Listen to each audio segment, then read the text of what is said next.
잠언서 12장 28절이요.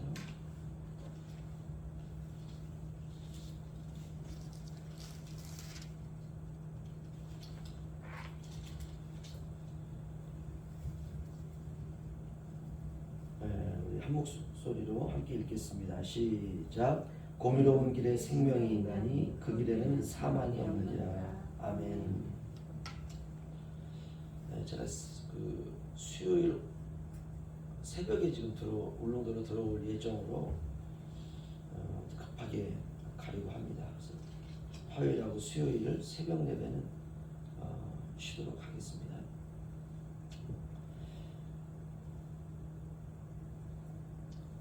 공의로운 삶을 지향하라 라는 제목으로 함께 말씀을 좀 나누기로 합니다. 공의로운 길에 생명이 있나니 그 길에는 사망이 없느니라. 이 공의라는 말은요, 의롭다라고 할 때 의를 말합니다. 구부러지지 않고 곧은 것, 이게 원어의 뜻입니다. 구부러지지 않고 곧은 것.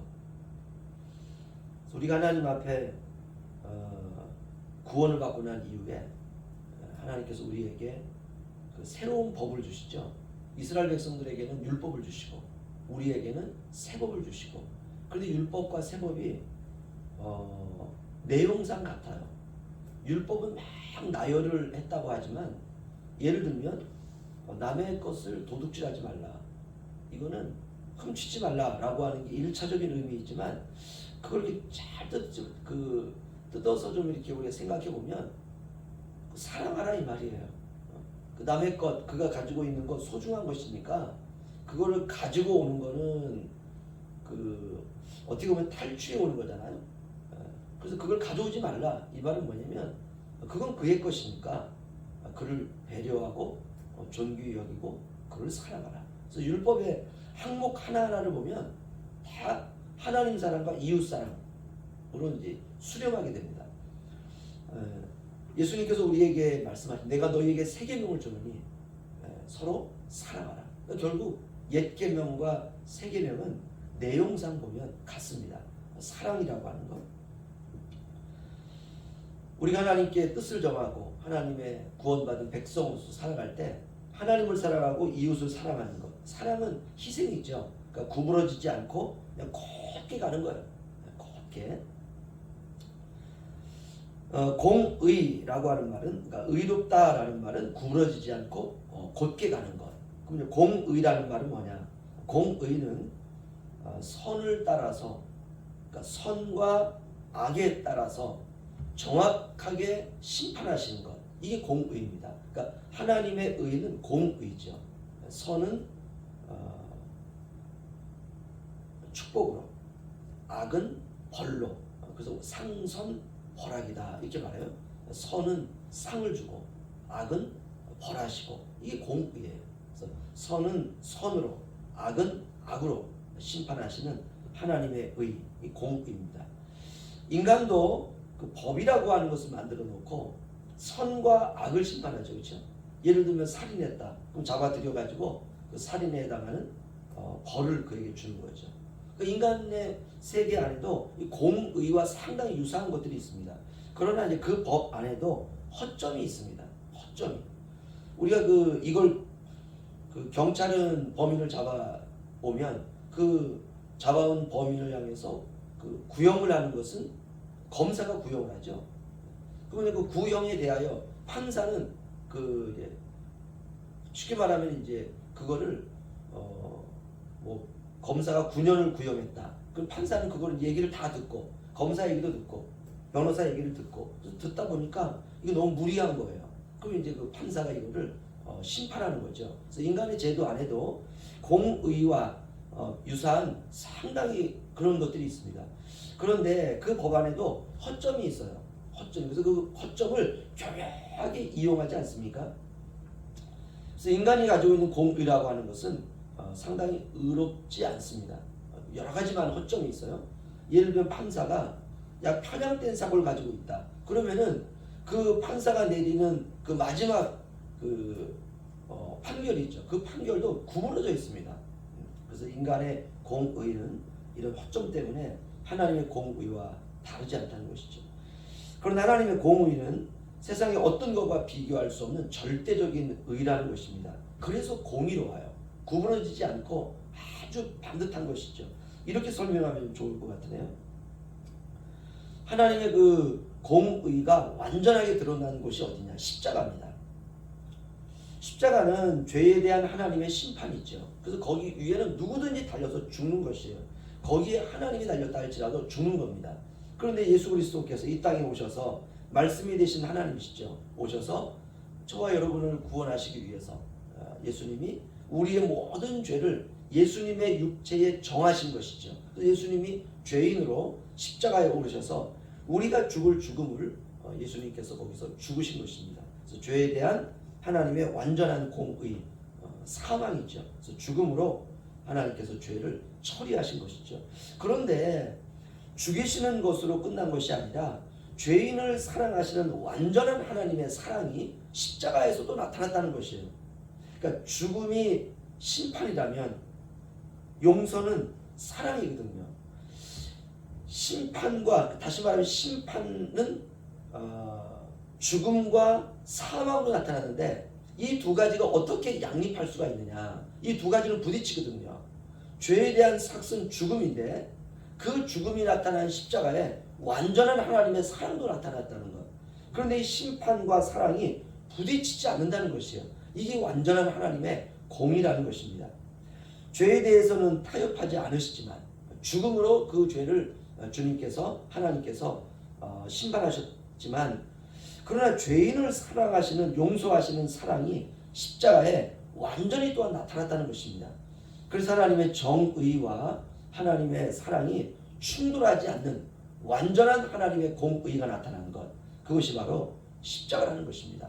따라서 우리는 이제 그 공의로우신 하나님을 따라서 우리도 공의롭게 이제 살아간다는 것이에요. 그래서 잠언서 12장 28절에는 공의로운 길에 생명이 있나니 그 길에는 사망이 없느니라. 공의로운 길에 생명이 있다. 이게 어떻게 가능할까? 공의는 심판이거든요.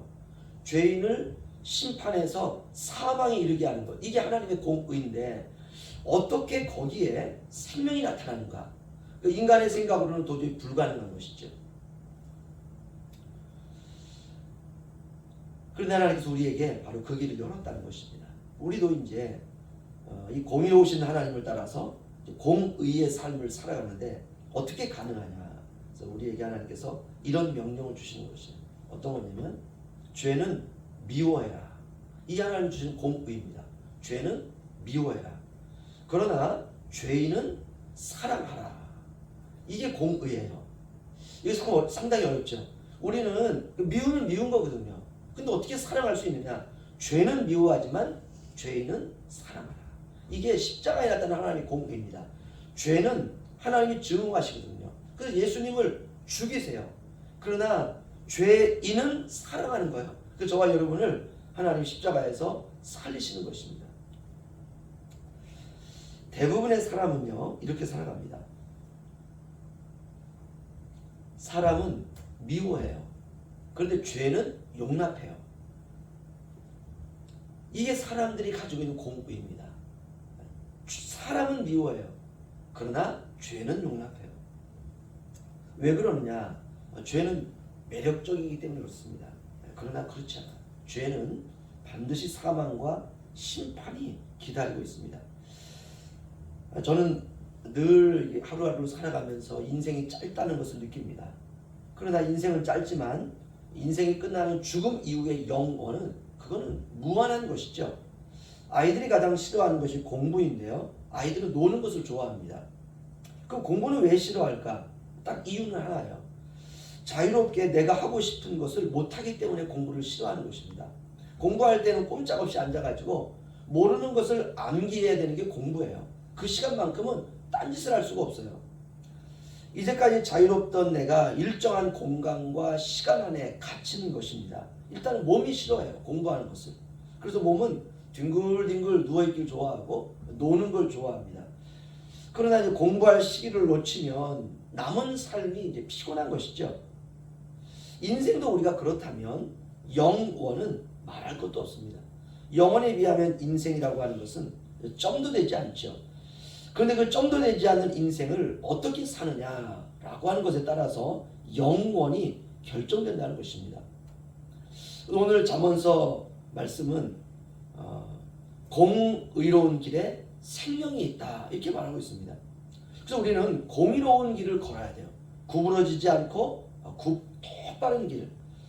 정치인들에게 청탁을 하고 정치인들은 불의한 재물에 관심이 많습니다. 우리가 요즘 뉴스를 보게 되면 여러 가지 많은 문제들이 막 터져요. 핵심을 보면 돈이에요. 항상 돈이 있습니다. 정치인들에게 청탁을 하고 여러 가지 많은 것들 그들에게 로비를 하고 그리고 거기에 따르는 상당량의 돈을 이제 받는 것이죠. 공의롭지 않은 일입니다. 청탁과 불의한 재물로 정치를 한다면 이것을 우리가 탐관오리다 이렇게 말하죠. 정치인은 민중의 지팡이입니다. 그래서 백성들이 정치인을 뽑는 거 아닙니까? 우리를 위한 지팡이가 되달라 이것이죠. 그래서 국민을 위한 지팡이로 사는 거예요. 평생을 내가 공직에 있는 동안은 이게 공의로움이에요. 그 12절에 악인은 불의의 이익을 탐하나 의인은 그 뿌리로 말미암아 결실하느니라. 불의의 이익을 탐하는 자, 이게 탐관이죠. 세상을 살다 보면 유혹이 굉장히 많습니다. 우리가 짧은 인생을 탐관으로 살 수는 없는 것이죠. 그래서 우리가 불의한 이익이 있다 해도 인생이 짧으니까 공의로운 길을 가는 것입니다. 이런 믿음이 필요하죠. 남들 다 걸어가는 길이 아니라 주님이 홀로 걸으신 길, 그 길은 힘들고 어렵습니다. 그 길을 걸어가는 것이에요. 그렇게 우리가 걸어갈 때 오늘 읽은 28절 공의로운 길에 생명이 있나니 그 길에는 사망이 없느니라. 아멘. 그 길로 가는 것입니다. 공의로운 길에 생명이 있다. 공의로운 길에 생명이 있다. 이 믿음을 가지고 가는 것이죠. 우리가 진리는 진리죠. 그렇죠? 진리면 진리이지 진리가 아닌 경우는 없습니다. 그래서 우리가 진리대로 사는 것이에요. 영리로 살면 안 되는 것이죠. 남들은 다 그렇게 사는데 내가 통뼈라고 내가 남들이 걸어가는 길을 내가 걷지 않나 이렇게 생각할 수 있습니다. 그러나 오늘 말씀대로 공의로운 길에 생명이 있나니, 이 생명이라는 말은 구원이라는 말입니다. 공의로운 길에 구원이 있나니 사람은 사랑하고 죄는 미워하고 절대로 바꾸면 안 되는 것이에요. 이게 바로 공의입니다. 죄가 있지만 그 사람을 사랑할 수 있는 방법이 과연 무엇일까? 죄는 미워하고 그러나 사람은 사랑하고, 이게 십자가에서 나타난 하나님의 공의였었고, 죄를 심판하시고 그러나 그 죄인을 사랑하시는 이 죄와 이 사랑이 절대로 충돌하지 않는 바로 그런 삶, 우리가 그런 길을 걸어가는 것입니다. 이렇게 걸어갈 때 가난이 온다 해도 그 가난을 천국이 주신 가난으로 여기면서 그 가난을 또 수용하는 것이에요. 이렇게 우리가 인생길을 걸어갈 때 우리의 길 끝에 생명으로 이어지는 그 놀라운 문이 저와 여러분에게 열리시기를 주의 이름으로 축원합니다. 기도하겠습니다. 주님 감사합니다. 죄에 대한 삭은 사망인데 우리 앞에 불의한 모습으로 다가오는 그 죄인을 어떻게 우리가 사랑할 수 있는지 우리에게는 고민입니다. 보면 그 사람 자체가 밉기 때문에 내가 수용할 수 없기 때문에. 그러나 오늘 말씀은 공의로운 길에 생명이 있나니 우리에게 예수님께서 하나님께서 걸어가셨던 그 공의로운 길을 요구하시는 그 하나님 앞에서 우리가 어떻게 공의로운 그 주님의 요구를 우리가 정말 책임 있게 살아갈 수 있는지 하나님 이 시간 우리에게 그 말씀에 대한 해답을 주시니 감사합니다. 하나님, 죄인으로서 우리에게 다가오는 어떤 한 사람에 대하여 우리가 사람은 사랑해야 되지만 그러나 그 속에 있는 죄는 미워할 수 있는, 그래서 그를 우리가 품을 수 있는 하나님 그 길을 우리에게 열어주셨사오니 우리가 남은 한 생을 살아갈 때에 주님께서 이 땅을 걸으셨던 바로 그 길을 우리도 주님처럼 걸어갈 수 있는 저희들 되어서 공의로운 길에 구원이 있는 바로 그 길의 끝에서 우리를 기다리고 있는 그 생명의 문으로 들어가는 우리 모든 성도님들, 우리 모든 자녀들, 가정, 될 수 있도록 하나님 축복하여 주옵소서. 거룩하신 예수님의 이름으로 기도하옵나이다. 아멘.